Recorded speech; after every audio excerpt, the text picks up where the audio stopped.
دعا ہے وقنا برحمتک واصرف عنا شر ما قضیت. وقنا برحمتک واصرف عنا شر ما قضیت ایک دعا ہے، مسلم دعاؤں میں ہے. اے اللہ تو نے ہمارے لیے جو شر کا فیصلہ کر دیا ہے تو شر کے فیصلے کو ہم سے ہٹا دے. شر کے فیصلے کو ہم سے ہٹا دے. حالانکہ ہم سب جانتے ہیں کہ اللہ کا کوئی فیصلہ اپنے بندے کے لیے شر کا ہو ہی نہیں سکتا. وہ رحمان ہے، رحیم ہے، رؤوف ہے، اپنے بندوں پر کتنا مہربان. تو جب اللہ اپنے بندوں پر مہربان ہے تو اللہ تعالی نے بندے کے لیے شر کا فیصلہ کیوں کریں گے؟ تو کیا مطلب اس دعا کا قنا برحمتک واصرف عنا شر ما قضیت. اے اللہ تو نے جو فیصلہ میرے لیے شر کا کر دیا ہے تو اس کو مجھ سے پھیر دے. اللہ کا کوئی فیصلہ بندے کے لیے شر کا ہوتا ہی نہیں ہے. اللہ کا کوئی فیصلہ بندے کے لیے شر کا ہوتا ہی نہیں ہے. پھر کیا مطلب ہے اس کا کہ تو مجھ سے شر کے فیصلے کو پھیر دے. سنو غور سے، اس کا مطلب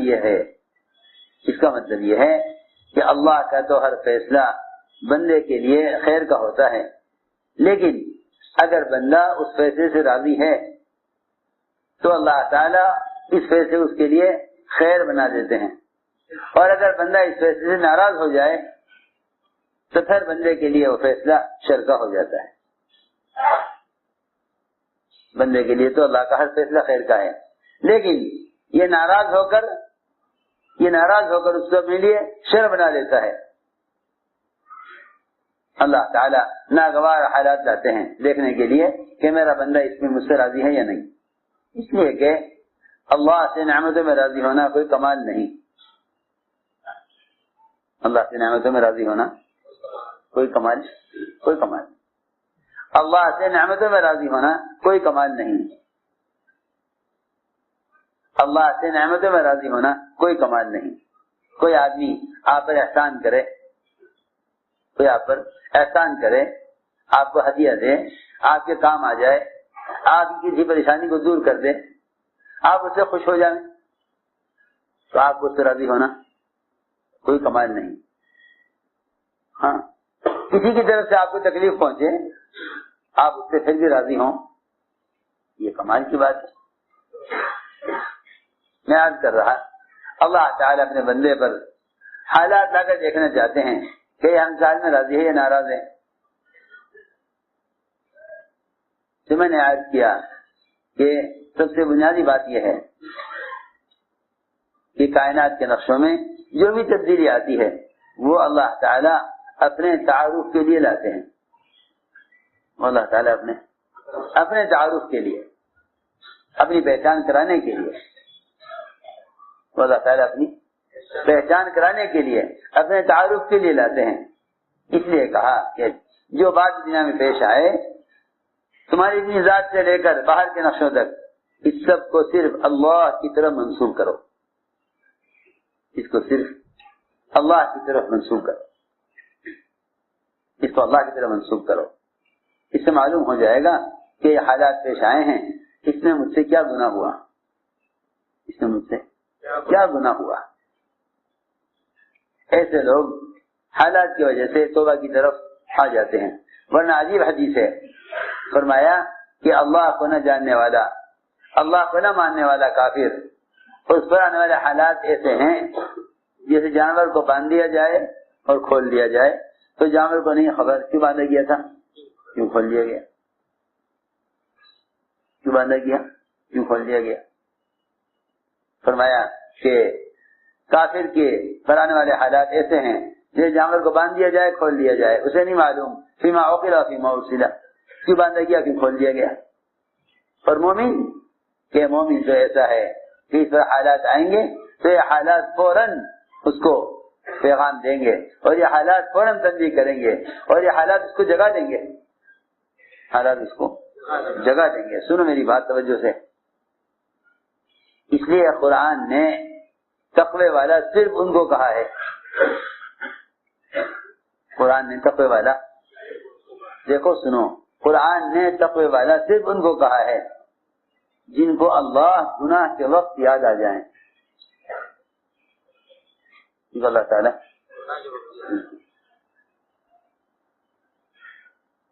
سنو بہت توجہ سے، نماز، روزہ، ذکر، تلاوت، عبادت، یہ سارے اعمال صرف اس لیے تھے کہ تم جب ان اعمال میں نہ ہو، جو تم ان اعمال میں نہ ہو، اس وقت اللہ کو یاد رکھتے ہو یا نہیں؟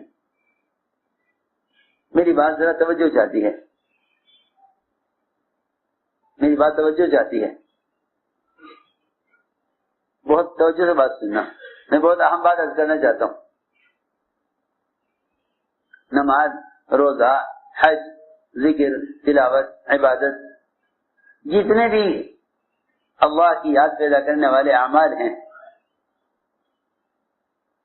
یہ سارے اعمال اس لیے تھے کہ تم ان اعمال کے علاوہ کے اوقات میں اللہ کو یاد رکھتے ہو یا نہیں؟ اللہ کو یاد رکھتے ہو یا نہیں؟ اس لیے نماز اللہ کو یاد رکھنے کے لیے عمل ہے. اقیم الصلاۃ لذکری، نماز قائم کرو میری یاد پیدا کرنے کے لیے. نماز قائم کرو میری یاد پیدا کرنے کے لیے. نماز قائم کرو میری یاد پیدا کرنے کے لیے. بہت توجہ سے بات سننا، نماز قائم کرو میری یاد پیدا کرنے کے لیے. اس لیے نماز میں اللہ کا دھیان آ جانا یہ کمال نہیں ہے. نماز میں اللہ کا دھیان آ جانا یہ کوئی کمال نہیں ہے. نماز میں اللہ کا دھیان آ جانا کوئی کمال نہیں ہے. نماز میں اللہ کا دھیان آ جانا یہ کوئی کمال نہیں ہے. میں ایک بات آپ سے عرض کرتا ہوں، بچے کو استاد کا دھیان آ جائے، استاد کے سامنے بیٹھ کر، مجرم کو پولیس کا خوف ہو جائے پولیس کے سامنے آ کر، مجرم کو عدالت میں جج کے فیصلے کا خوف ہو عدالت میں کھڑے ہو کر، یہ کوئی کمال کی بات نہیں. یہاں تو آدمی اس موقع پر ہے کہ ایک لمحے کے لیے بھی یہ جج کے فیصلے سے یا پولیس کی مار اور اس کی پٹائی سے یا کوئی ڈاکٹر کے سامنے بیٹھا ہے، مریض حال بتا رہا ہے، علاج سمجھ رہا ہے، یہاں غافل ہو نہیں سکتا. میری بات توجہ چاہتی ہے. اسی طرح جو آدمی ذکر میں ہے، نماز میں ہے، تلاوت میں ہے، یہاں اللہ کا دھیان نہ آنا تو ممکن ہی نہیں ہے. اس وقت اللہ کے سامنے ہے، تلاوت کرنے والا اللہ سے باتیں کر رہا، نماز پڑھنے والا اللہ کے سب سے زیادہ قریب ہے، معراج ہے مومن کی. تو یہ کوئی کمال نہیں کہ عمل کے وقت اللہ یاد آ جائے. یہ کوئی کمال نہیں کہ عمل کے وقت اللہ یاد آ جائے. یہ کوئی کمال نہیں کہ عمل کے وقت اللہ یاد آ جائے. ان سارے اعمال کا اور ان سارے اذکار اور تلاوت کا اور رات کے قیام اور تہجد کا، ان سب کا خلاصہ یہ تھا کہ جس وقت کسی گناہ کا ارادہ کرے یا اس کو کسی گناہ کی طرف لوگ آمادہ کریں، اس وقت اللہ اس کو یاد آ جائیں. اس وقت اللہ ان کو یاد آ جائے. یہ اصل بات ہے. یہ سارے اعمال گناہ کے وقت اللہ کو یاد کرنے کے لیے ہیں. یہ سارے اعمال گناہ کے وقت اللہ کو یاد کرنے کے لیے ہیں. میری بات بہت توجہ سے سننا. اگر گناہ کرنے کے وقت نماز پڑھنے والے کو گناہ کرنے کے وقت ذکر کرنے والے کو، نماز پڑھنے کے وقت حاجی کو اور روزے دار کو گناہ کرنے کے وقت اللہ یاد نہ آئے تو سمجھ لے کہ اس نے یہ سارے کام غفلت سے کیے ہیں۔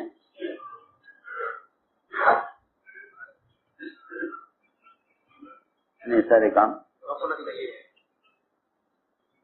یہ بات سمجھ آ رہی؟ سارے کام غفلت سے کیے ہیں، اس نے سارے کام غفلت سے کیے ہیں، کیونکہ نماز میں اللہ کا دھیان آنا کمال نہیں ہے، نماز میں اللہ کا دھیان آنا کمال نہیں ہے، اور نماز کے وقت اللہ سے غافل رہنا سب سے بڑی غفلت ہے کہ تم معراج ہی اللہ سے غافل ہو، معراج میں اللہ سے، حالانکہ معراج تو اللہ سے سب سے زیادہ قرب کا موقع ہے۔ اس لیے ذاکر اور متقی، ذاکر اور متقی قرآن کی اصطلاح میں اس شخص کو کہتے ہیں جس کو اللہ گناہ کے وقت یاد آ جائیں، اور یہی ساری عبادت کا مقصد اور حاصل ہے، یہی ساری عبادات کا مقصد اور یہ ساری عبادات کا حاصل ہے کہ آدمی عمل کرتے کرتے کرتے کرتے اس درجے پر پہنچے کہ اسے عمل کے وقت نہیں بلکہ گناہ کے وقت اللہ یاد آئے، کیونکہ اگر عمل کے وقت اللہ یاد آئے پھر تو عمل کر ہی رہا ہے، لیکن گناہ کے وقت اللہ یاد آئے پھر یہ گناہ سے بچ سکتا ہے، پھر یہ گناہ سے بچ سکتا ہے، پھر یہ گناہ سے بچ سکتا ہے اگر گناہ کے وقت اللہ یاد آئے۔ اس لیے قرآن نے صاف کہہ دیا کہ تقوی والے صرف وہ لوگ ہیں، تقوی والے صرف وہ لوگ ہیں کہ جب شیاطین ان کو گناہ پر آمادہ کرتے ہیں تو انہیں اللہ یاد آ جاتے ہیں، ان کو اللہ ان کو یاد آ جاتے ہیں۔ تقوی والے کون لوگ ہیں کہ جب شیاطین کو گناہ سے لاتے ہیں تو اللہ ان کو یاد آ جاتے ہیں، تو ان کی آنکھیں کھل جاتی ہیں۔ ان الذين اتقوا اذا مسهم طائف من الشيطان تذكروا فاذا هم مبصرون، یہ تقوی والے تو صرف وہی لوگ ہیں کہ جب شیاطین کو گناہ سے لاتے ہیں تو ان کو اللہ ان کو یاد آ جاتے ہیں۔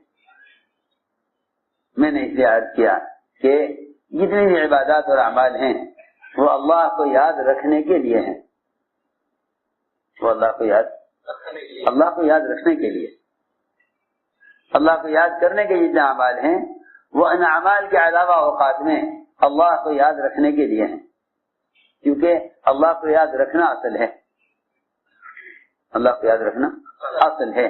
یاد کرنا تو وقتی طور پر ہے، یاد کرنا تو وقتی طور پر ہوگا، یہ نماز کا وقت ہے، یہ روزے کا وقت ہے، یہ حج کا وقت ہے، یاد کرنا تو وقتی طور پر ہوگا، لیکن یاد رکھنا مسلسل ہوگا، یاد رکھنا مسلسل ہوگا۔ آپ بیت الخلاء میں اللہ کو یاد نہیں کر سکتے، بیت الخلاء میں اللہ کو یاد نہیں کر سکتے، دعا پڑھنی ہے بیت الخلاء میں داخل ہونے کی، یہ ذکر ہے، مگر یہ ذکر بیت الخلاء سے باہر ہے، یہ ذکر بیت الخلاء سے باہر ہے کہ باہر سے دعا پڑھو اندر داخل ہونے کے لیے، اندر آپ دعا نہیں پڑھیں، باہر سے پڑھ کر داخل ہوں۔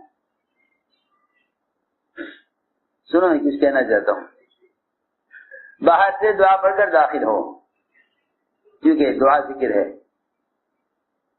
دعا ذکر ہے، آپ اس خلا میں ذکر نہیں کر سکتے، لیکن اللہ کو یاد رکھ سکتے ہیں۔ کیسے؟ آدمی بیٹھا بیت الخلاء میں اور استنجا کرنے لگا، اچانک خیال آیا کہ اوہو اس کا تو رخ بیت اللہ کی طرف ہو رہا ہے، رخ کدھر ہو رہا ہے؟ لکھا ہے علماء نے کہ اگر یہ اسی وقت بیٹھے بیٹھے استنجا کرتے کرتے اگر روک کر رخ پھیر لے، رخ اپنے بیت اللہ سے پھیر لے، تو اللہ تعالیٰ اس کے بیت الخلاء کے اندر اس کے عمل پر پچھلے گناہ سارے معاف کر دیتے ہیں۔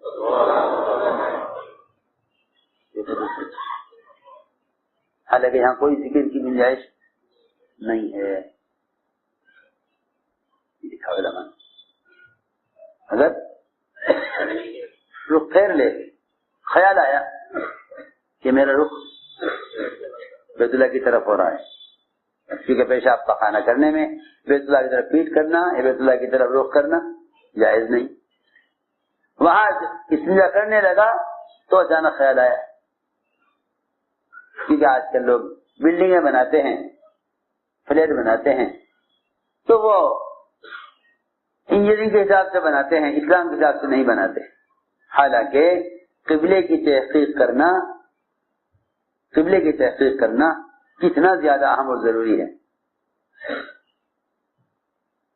بیت الخلاء میں جا رہے ہو، پہلے قبلے کی تحقیق کرو، قبلہ کدھر ہے، یوں نہیں جہاں چاہے بیٹھ گئے، جس طرح چاہے بیٹھ گئے، جانوروں کی طرح حاجت پوری کرنا نہیں۔ پہلے ہر استنجا کے لیے جانے والا پہلے اس کی تحقیق کرے کہ قبلے کا رخ کیا ہے۔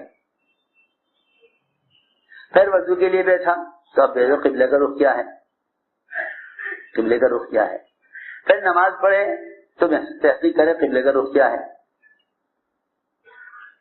کوئی آدمی نماز پڑھے گا پہلے قبلے کی طرف سے کرے گا، قبلہ کی طرف۔ پھر موت آ گئی تو قبلے کا رخ کدھر ہے۔ پھر اگر قبر میں رکھا جا رہا ہے، حالانکہ عمل کا مکلف نہیں، روح نکل چکی، جسم ہے، لیکن یہ دیکھا جائے گا جنازے کو رکھنے میں قبر کے اندر قبلے کا رخ کدھر ہے۔ ساری دنیا میں قبروں میں سونے والے مسلمانوں کے رخ، سب کے رخ قبلے کی طرف ہیں، سب کے رخ قبلے کی۔ لیکن لوگ تحقیق نہیں کرتے، بلڈنگیں بناتے ہیں، فلیٹ بناتے ہیں، اپنی سہولت کے اعتبار سے، انجینئرنگ کے اعتبار سے، اسلام کے اعتبار سے نہیں بناتے۔ اس لیے آپ دیکھیں گے ان کی بلڈنگوں میں بیت الخلاء بنے ہوئے ہوں گے قبلے کے رخ سے۔ جی کیا کریں، وہ بلڈنگ کا انجینئرنگ کے حساب سے قبلے کے رخ پر ہی بیت الخلاء بن سکتا تھا۔ ہم نے دیکھا حرمین کے اندر عمارتیں بنائی ہوئی ہیں حاجیوں کے لیے، اور قبلے کا رخ بیت الخلاء بنائے ہوئے ہیں، حاجیوں کو پرواہ نہیں ہے کہاں بیٹھ رہے، کیسے استنجا کر رہے، قبلہ کدھر ہے۔ اسے میں نے عرض کیا کہ اصل میں دل کے رخ کا صحیح ہونا ہے، اصل ذکر یہ ہے۔ تو میں نے عرض کیا کہ گناہ کے وقت اللہ یاد آ جائیں، گناہ کے وقت اللہ یاد آ جائیں، اصل ذکر یہ ہے۔ ساری بات یاد کر رہا تھا کہ اللہ تعالیٰ اپنی یاد دلانے کے لیے، اپنی یاد پیدا کرنے کے لیے بندے کو اس کے ارادوں میں ناکام فرما دیتے ہیں۔ اپنی یاد دلانے کے لیے لوگوں کو ان کے ارادوں میں ناکام فرما دیتے ہیں۔ اس لیے اللہ کو یاد رکھنا اصل ہے، اللہ تعالیٰ کو یاد رکھنا اصل ہے۔ جیسے ہی کوئی حال آئے سب سے پہلے یہ غور کرو کہ ہم سے کیا گناہ ہوا، پہلے غور کرو کہ ہم سے کیا گناہ ہوا ہے۔ ایسے لوگ توبہ کر کے راستے پر آ جاتے ہیں، ایسے لوگ توبہ کر کے راستے پر آ جاتے ہیں۔ اس لیے فرمایا کہ سب سے پہلے ایمان پر محنت کرو، اس لیے کہ کلمہ لا الہ الا اللہ یہ تقوی کا کلمہ ہے، یہ تقوی کا کلمہ ہے۔ سب سے پہلے تقوی آئے گا دلوں میں، سب سے پہلے تقوی آئے گا دلوں میں، اور ساری نیکیوں کا مدار تقوی پر ہی ہے۔ فرمایا کہ کلمہ لا الہ الا اللہ تقوی کا کلمہ ہے، اور مومن اس کلمے کا زیادہ حقدار ہے، مومن اس کلمے کا زیادہ حقدار ہے، مومن اس کلمہ کا اہل ہے اور اس کا زیادہ حقدار ہے۔ اس لیے فرمایا کہ سب سے پہلے تقوی پیدا کرو، ایمان کے ذریعے تقوی پیدا کرو۔ تقوی کیا؟ تقوی یہ ہے کہ تم اللہ سے تنہائی میں ڈرنے لگو۔ میرے دوست عزیزوں، کسی گناہ کے کرنے میں مخلوق سے ڈرنا، کسی گناہ کے کرنے میں مخلوق سے ڈرنا یہ تقوی نہیں ہے، یہ تقوی نہیں ہے۔ کسی گناہ کے کرنے میں مخلوق سے ڈرنا تقوی نہیں ہے۔ جو آدمی گناہ کرنے میں مخلوق سے ڈرے، جو آدمی گناہ کرنے میں مخلوق سے ڈرے یا گناہ کرنے میں مخلوق سے شرمائے، یہ اس کے دل سے ایمان کے ختم ہو جانے کی علامت ہے۔ سنو میں کیا کہہ رہا، اس لیے کہ حیا اور خوف، حیا اور خوف اس کا تعلق صرف اللہ سے ہے، اس کا تعلق صرف اللہ سے ہے، صرف اس کا تعلق اللہ سے ہے۔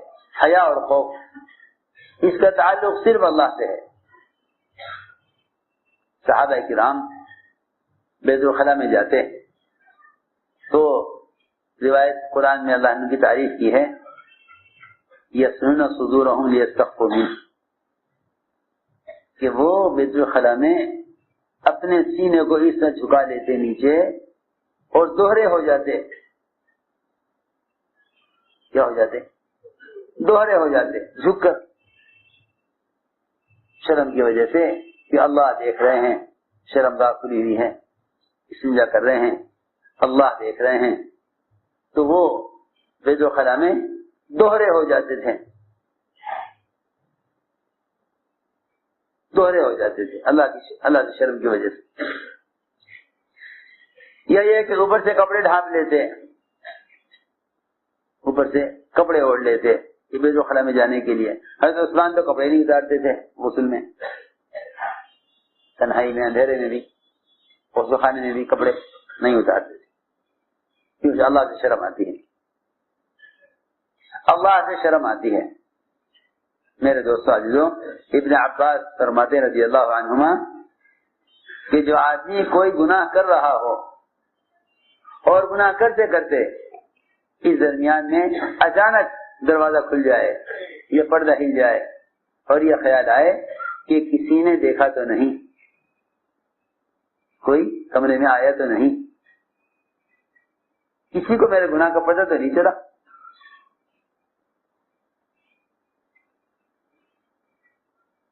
ابن عباس فرماتے ہیں کہ کسی کے دیکھنے کا خیال آنا اس گناہ سے بڑا گناہ ہے جو وہ کر رہا ہے۔